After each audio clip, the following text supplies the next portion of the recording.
Photographs of landscapes are often much more disappointing than you'd expect because they don't match up to your experience of being on location. And that's partly because your peripheral vision on location has a much wider field of view than your camera's lens.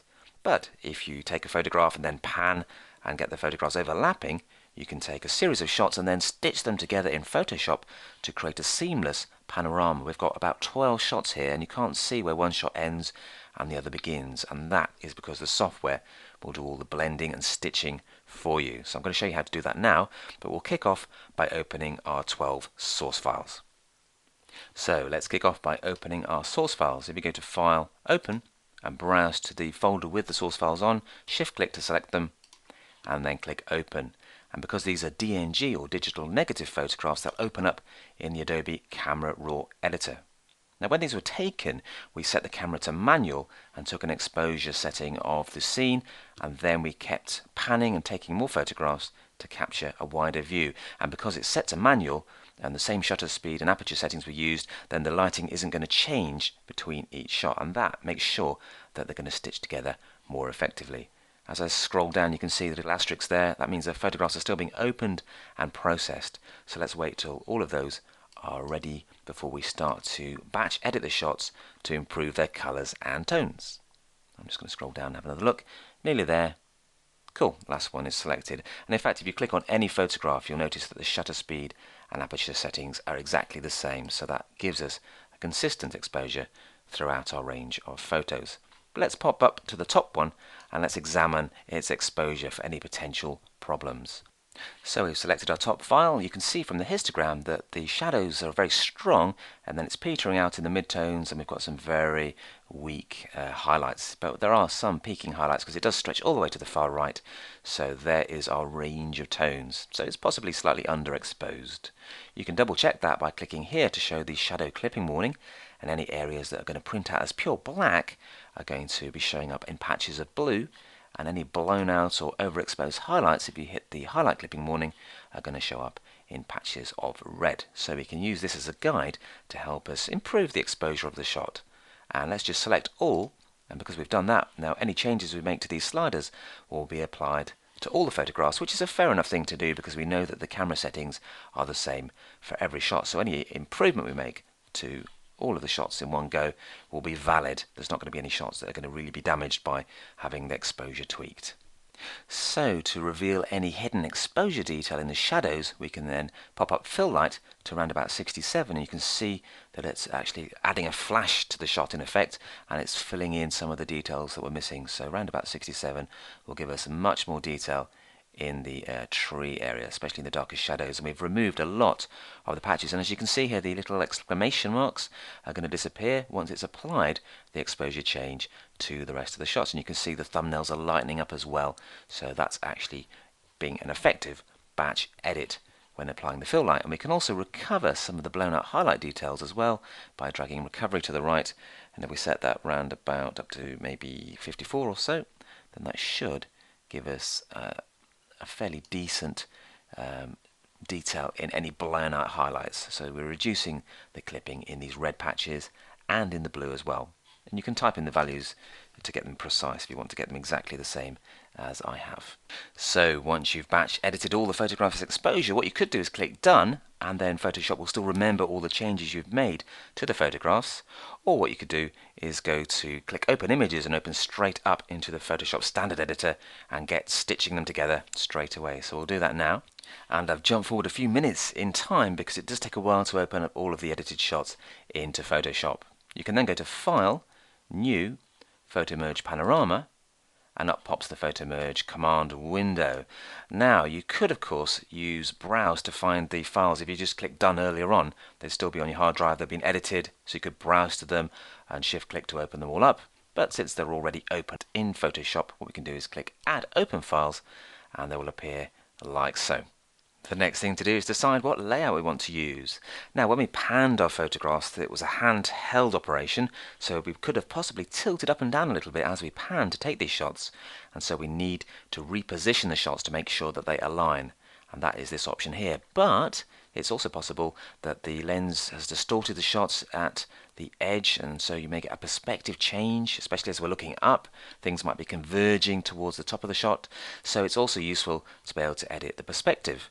And to do both, you can just click Auto, and it will align the shots, reposition them, change the perspective, just to make sure that they blend perfectly from one shot to the next. So let's click Auto, and then click OK, and then Photoshop will look at each file individually and start to stitch them together in a new document so that it can actually then run them as a massive panorama instead of a series of separate shots. Now I've jumped forward in time, and it's taken Photoshop quite a few minutes to open the files, reposition them, blend them together and stitch them in a seamless panorama. You can have a look at some of the separate layers by turning these little eye icons on and off, and you can see how it's used a mask to help blend the different shots together.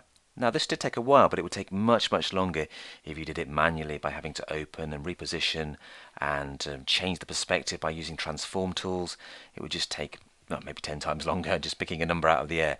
So Photo Merge definitely will save you lots of time, even though it does take a while to work its magic.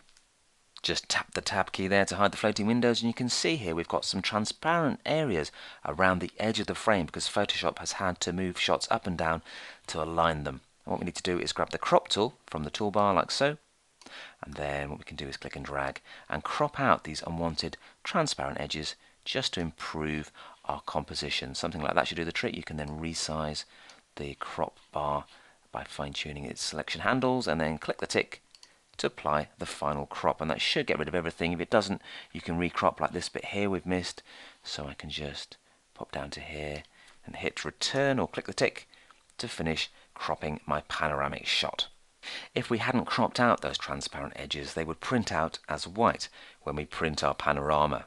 If you've got version 9, which is the version after the one I'm using, it will attempt to extend the details in the shot to fill the transparent edges. So that is one of the more advanced techniques you can use in the modified and updated Photo Merge in Elements 9. So that's worth experimenting with, but it does demand quite a lot of RAM from your computer. So let's hit Tab to get our floating windows back up again. And what we're going to do now is just tweak the tone of the shot by adding an adjustment layer. You can click here, choose the levels, and that will bring up the levels adjustment layer like so, and that goes on top of the layer stack. You can then darken the shadows by dragging this slider to the right to around about 8, and you can brighten up the highlights a wee bit by setting this to 241 just to get a wider contrast range between the blackest shadows and the brightest highlights. So if I turn that on and off, you can see it's a subtle change, but it does give a little bit more punch to the print. So we don't really need the layers now. We've stitched them all together and cropped the shot and tweaked the tones. So what we're going to do is go to Layer and choose Flatten Image, and then we're going to tweak some of the tones selectively to make some of these darker background trees look more mysterious, but leave some of the detail visible on this lighter tree in the middle. And that'll help those trees stand out more effectively against the green foliage background. Let's grab the burn tool by selecting it here. Then let me just get the tools up at the top here by getting the options bar open. I just hit Tab to do that, and we'll choose a nice soft edge brush from the brush preset picker. Type in a value of about 400 for the size.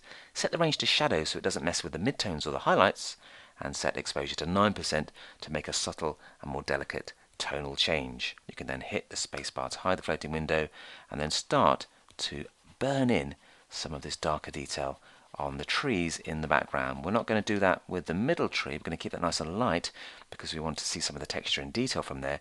But for a moody, high contrast background, we're just darkening up some of those trees. I'm just going to hit Control Plus, then the space bar, and I'm going to show you that in more clear action there. You can see I'm burning in the darker trees without messing with the green foliage background or this tree in the foreground. So that gives us a nice sense of shape and texture and pattern from these amazing branches, and that is a way to finish off our panorama. When you've done burning, Z for the zoom tool, right click, fit on screen, and then if I just hit Tab I can get my floating windows back up again, and we can just add an adjustment there to bring out some of the vibrant green foliage colour.